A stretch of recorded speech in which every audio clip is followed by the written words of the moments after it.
Something happened in the skies over the Middle East that shattered a very specific promise made from the most powerful office on earth.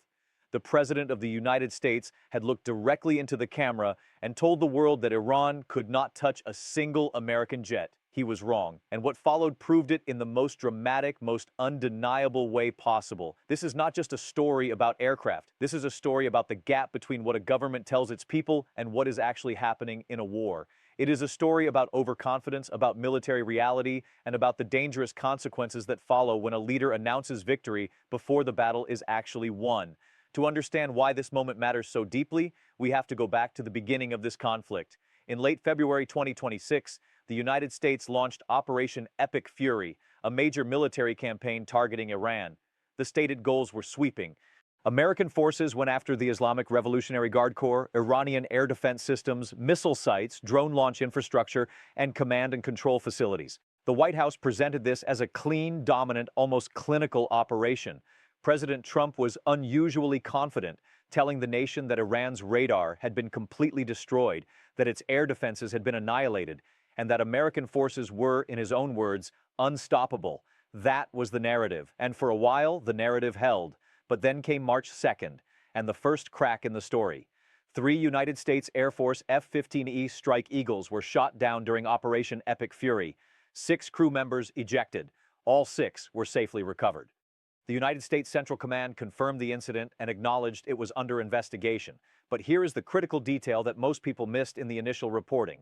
These jets were not shot down by Iran. They were shot down by Kuwait. A Kuwaiti F/A-18 Hornet brought down 3 American fighters in what CENTCOM officially described as an apparent friendly fire incident. The pilots were safe and the alliance held, with Kuwait acknowledging the incident and expressing its support for the ongoing operation. Friendly fire incidents happen in war. History is full of them. But this one carried a particular weight because it revealed something the public was not prepared for, that this conflict was not as clean or as controlled as the administration had been suggesting. 3 advanced American fighter jets, each worth tens of millions of dollars, were destroyed before a single Iranian missile had touched them. The war was messier than the press briefings implied. Still, the administration pressed forward. Trump continued posting on social media about American dominance. Defense Secretary Pete Hegseth told reporters on Tuesday, April 1st, just days before the next crisis, that the United States had complete dominance of Iranian skies. No American jet, the implication was clear, was going to fall to Iranian fire. And then came April 3rd, an American F-15E Strike Eagle assigned to the 494th Fighter Squadron of the 48th Fighter Wing, the same unit normally based at RAF Lakenheath in England, was conducting combat operations over Iran when it was struck by Iranian fire and went down. The crew of 2 ejected from the aircraft. 1 crew member was located and rescued by United States Special Forces operating on Iranian territory.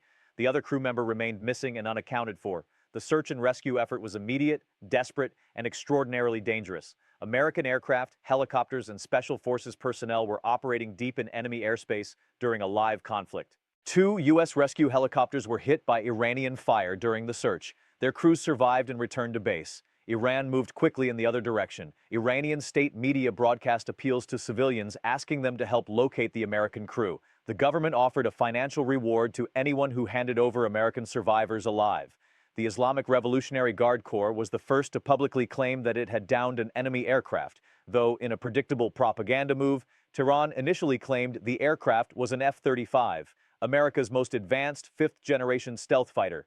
Images that emerged told a different story.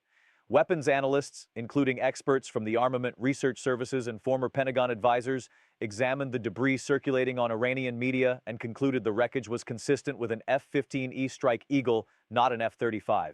The distinctive tailfin markings, including the red stripe of the 494th Fighter Squadron, were visible in the photographs. So why does this moment matter beyond the tactical loss of a single aircraft?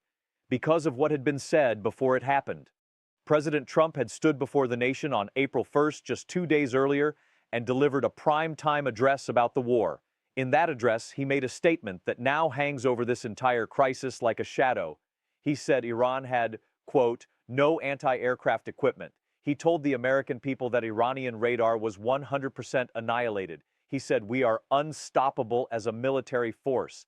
And then, 48 hours later, Iran shot down an American jet. This is not simply a matter of a president being wrong about a battlefield detail. This is a fundamental crisis of credibility. When a government repeatedly tells its people that an adversary is completely defeated, and that adversary then demonstrates that it still has the capacity to strike back, the entire foundation of public support for that conflict begins to shift. The numbers already reflected public unease. A Reuters poll published just days before the shootdown showed that approximately two-thirds of Americans wanted the United States to end its involvement in the Iran conflict, even if it meant the administration did not achieve all of its stated goals. That was the public mood before a missing American crew member was somewhere inside Iran, before Iranian state television was broadcasting appeals for civilians to capture American pilots, and before the world had seen the wreckage of an American jet on Iranian soil. The broader human cost of Operation Epic Fury was also becoming clear. As of April 3rd, the Pentagon's own figures confirmed that 13 U.S. service members had been killed since the campaign began. Over 365 American personnel had been wounded. These were not numbers from a conflict that had been wrapped up cleanly. These were the numbers of a war that was ongoing, unpredictable, and increasingly dangerous. There is also a strategic layer to this that cannot be ignored. When the F-15E was shot down, Israel canceled its own planned strikes inside Iran so as not to interfere with the American search and rescue operation.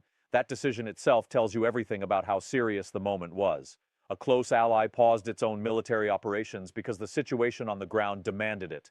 Russia and Turkey called for an immediate ceasefire. Oil prices spiked as global markets responded to a conflict that was showing no signs of the quick resolution the White House had been projecting. And while all of this was unfolding, President Trump was posting on social media threatening to destroy bridges and power plants inside Iran, warning that time was running out for Tehran to open the Strait of Hormuz, and insisting that American military power had not yet fully shown what it could do. The gap between the tone of those posts and the reality playing out in the skies over Iran was impossible to miss. There is a lesson embedded in this story that goes beyond any single political administration or any single military campaign. It is the danger of announcing the end of a war while the war is still being fought. It is the danger of telling people that an enemy is incapable while that enemy is still alive and still armed. History has shown repeatedly that adversaries adapt. Air defenses that were degraded can be reconstituted. Missiles that were destroyed can be replaced. A military that has been hit hard can still land a blow if you give it the chance.